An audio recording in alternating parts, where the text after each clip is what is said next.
Patrick Galnon, bonjour. Bonjour à vous deux. Alors, je le disais tout à l'heure, donc les discussions ont duré au moins 7 heures hier. Après cet accord signé, donc ce protocole d'accord, on ne parle plus de quatorzaine, mais désormais de septaine. Alors, expliquez-nous bien comment ça va se passer concrètement. Concrètement, comme actuellement, les gens sont invités avant de venir sur le pays de faire un test obligatoire. Et lorsque le test est négatif, 3 jours avant le départ, le test est négatif, ils peuvent prendre l'avion.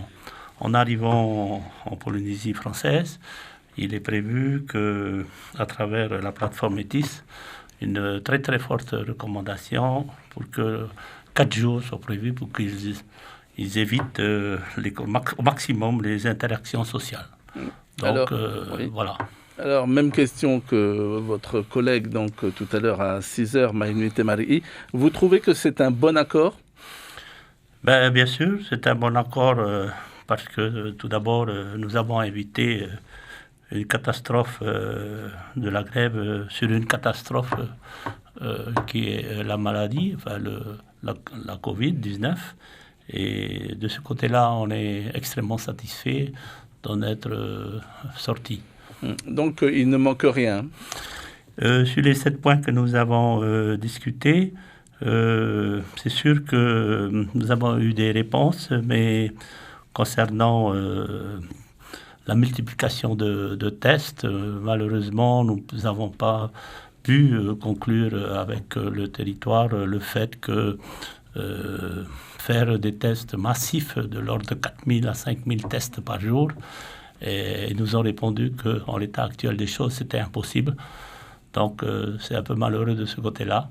Mais bon, l'ouverture ayant été faite le 15 juillet, on aurait dû le prévoir. Mais laissons le passer et avançons. Donc, vu les dispositions que nous avons actuellement, on espère que l'IFREMER va pouvoir faire des tests, le CHPF va pouvoir faire des tests, afin que le plus grand nombre de personnes puissent être testées et quand ils sont positifs, de les confiner et d'éviter les contacts. Vous avez le sentiment que si vous n'aviez pas brandi cette menace de grève générale, on ne vous aurait pas entendu ? C'est pas un sentiment, c'est une certitude. Oui.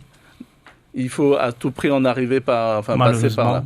Malheureusement, c'est regrettable, mais quand bien même nous faisons des propositions, rappelez-vous, nous avons quand même proposé que les fonctionnaires qui étaient déjà sur place en Polynésie française, fonctionnaires d'État, on avait demandé avant le 15 juillet que ces personnes-là puissent rester sur le territoire 1 an de plus, en attendant peut-être un vaccin.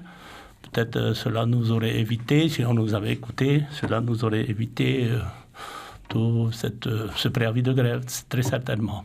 Puis il faut savoir que la bataille n'est pas finie contre ce virus, puisque nous avons plus de 700 cas positifs révélés, mais en fait, vous savez qu'on en a beaucoup plus maintenant. Ce qu'il faut savoir, c'est qu'on nous dit qu'il n'y a eu que 24 cas qui sont venus de l'extérieur. Vous vous rendez compte, 24 cas, et aujourd'hui, on a un peu des clusters un peu partout dans les grandes villes, Mahina, Fa'a, Papeete. Faut éviter à tout prix les clusters, parce que le prochain combat, c'est malheureusement le nombre de lits de réanimation qui sont limités au CHPF. Ce qui veut dire quoi ? Que vous êtes prêt à repartir au combat, justement, pour l'hôpital ou pour l'école ou pour un autre secteur ? Non, c'est un combat que nous devons mener avec tout le monde, parce que comprenez bien que nous avons seulement 40 lits en réanimation au niveau du CHPF et 20 autres lits qui pourraient être mis à disposition. Ça veut dire en clair qu'au-delà de 60 personnes qui seraient gravement atteintes et qui seraient en réanimation, ça commencerait pour les médecins, en tous les cas, pour le CHPF, très difficile de choisir qui va-t-on soigner.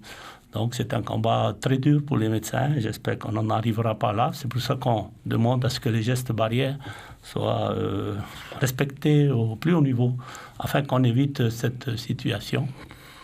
On a souvent parlé alors de masques, notamment on l'a vu à Papeete, de l'obligation donc de porter un masque. Vous êtes pour l'obligation de porter un masque partout? En tous les cas, au niveau de Papeete, Mahina, parce qu'autrement le message est un peu flou. Lorsqu'on vous dit que dans telle rue, parce que soi-disant elle est peuplée, le port du masque est obligatoire, et la rue qui jouxte ou qui est parallèle ou perpendiculaire à cette rue-là, le port du masque n'est pas obligatoire, c'est un message que l'on ne peut pas bien comprendre. D'autant que moi-même, je ne connais pas toutes les rues de Papeete, par exemple, et donc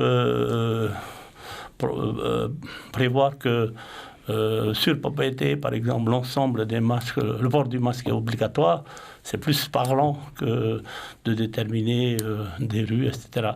Non, je suis effectivement pour le poste obligatoire partout, dès qu'on sort de son domicile. Et on ne vous a pas trop entendu sur alors, la gratuité ou le coût donc, des masques. Est-ce qu'il doit être distribué gratuitement ou alors non, il faut le vendre? Non, ça a été en tous les cas pour les salariés, et puis pour les gens nécessiteux. Le protocole prévoit justement que les masques seront mis gracieusement gratuitement pour les salariés et leurs familles. Et pour les gens nécessités, évidemment, il faut absolument que ces masques soient distribués gratuitement, ce qui est fait en partie actuellement par les communes et le territoire d'ailleurs. Vous comprenez, Patrick Gagnon, la levée de boucliers de bon nombre d'opérateurs, de prestataires de services qui, en fait, craignaient pour le développement touristique de ce territoire si on maintenait une quatorzaine? Je peux le comprendre, mais la problématique, il faut revenir un peu en arrière, c'est l'ouverture globale au niveau du 15 juillet. On aurait dû prévoir des barrières plus importantes concernant, afin de limiter l'entrée de gens qui peuvent contaminer la population. C'est ce qui est arrivé. Je comprends ces gens qui sont contre la grève, mais moi, avant tout, je suis contre la propagation du virus avant tout. Et si la menace de préavis de grève nous a permis de se faire entendre, je pense que nous avons réussi notre coup, on va dire ça comme ça. Merci beaucoup, en tous les cas, Patrick Gagnon, d'avoir été donc en direct avec nous ce matin. Alors, Covid oblige, je précise que vous étiez en direct avec nous dans un studio, toujours ici à Polynésie la Première, mais dans un studio à côté, et non pas physiquement dans ce studio. On aura noté qu'on ne parle plus de quatorzaine, mais désormais de septaine. Merci beaucoup. Je vous remercie. Je voudrais remercier tous mes collègues qui ont participé avec moi à ce préavis et remercier le gouvernement qui a su nous entendre. Merci à vous de m'avoir invité. Bonne journée.